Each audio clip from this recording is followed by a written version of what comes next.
Hello, hello, Sagittarius. My name is Liz. I am the Femme Genius, and I'm here to do your September 2023 Tarotscope. So let's get started. I'm using one of my favorite decks for us this month, and that is the Light Seers Tarot by Chris Ann.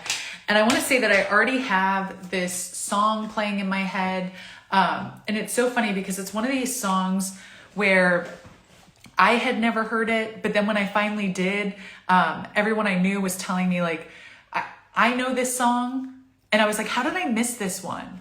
And so there's something around this month about, just trusting that you're getting the information that you need at the time that you need it. And so like, it may be something that everyone experienced collectively like 20 years ago.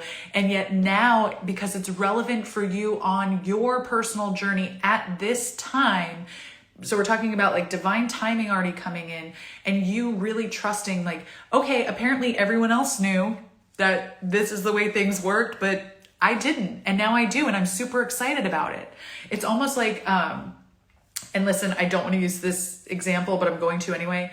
It's almost like being an adult right now and reading the Harry Potter books for the first time and being like, I know everyone was really into this then. And like, that's fine and well.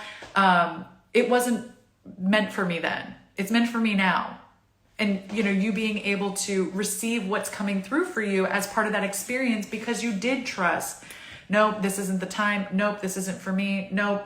And then finally it's a yes. So it feels like you're really stepping into this new level of experience with yourself this month where you're really taking control of, it's my time. It's my time now. I know what I'm supposed to know. I'm experiencing what I'm supposed to experience. And it feels like the signs and synchronicities are just popping off all month. So there's going to be a lot of this energy coming through of deja vu and recognition and having conversations with people and being like, did we already say this? Am I repeating myself?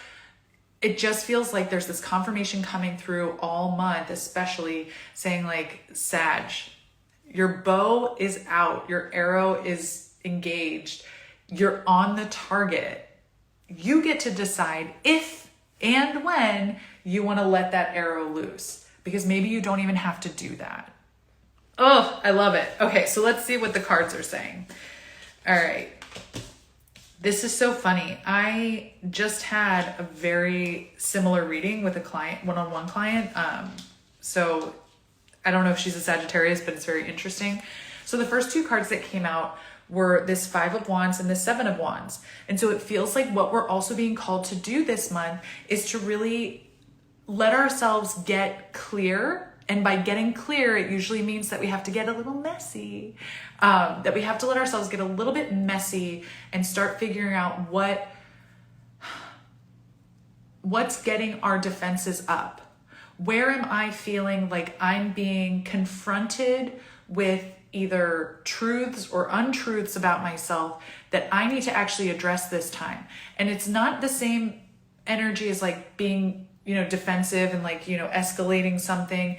It feels much more about feeling your reaction, being really aware of how you're reacting to the world around you at every moment. And this is tiring work, but it feels like this month in particular, it would be great to see how often you can stay engaged and really letting yourself take in and do like the inner reflection of, okay, I'm actually feeling in this interaction that this person is really angering me. All right, what's my anger about? This is where I'm talking about the mess, okay? Getting messy with it, asking yourself like, what am I actually angry about? Oh, I'm angry because she's just giving me life updates as opposed to engaging me in a conversation. All right, that doesn't feel good. Why? Where's my anger? Like deconstructing the moment. You don't have to dig in every single thing, but it feels like stay as aware as you can. Allow yourself to ask questions, be curious, and also accept that for some of the questions, you're not going to have an immediate answer. Or if you start feeling yourself getting drained as you're going through this exercise, recognize that and say, you know what? If this work was for me right now, it wouldn't be draining me. It would be filling me up. It would be integrating in me. And so start noticing like, where are things that maybe are draining you that you might need to put on a shelf for a little bit and give yourself the gift of distance and time and experience to then revisit and get be able to navigate it in a way that draws on your wisdom that you've grown with.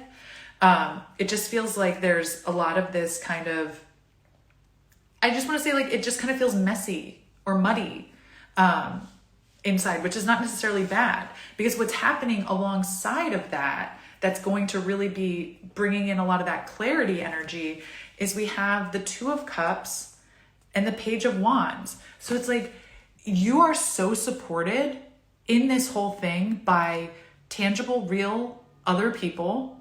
And if you don't know who they are right now, set the intention to bring those people to light, or into the light with you.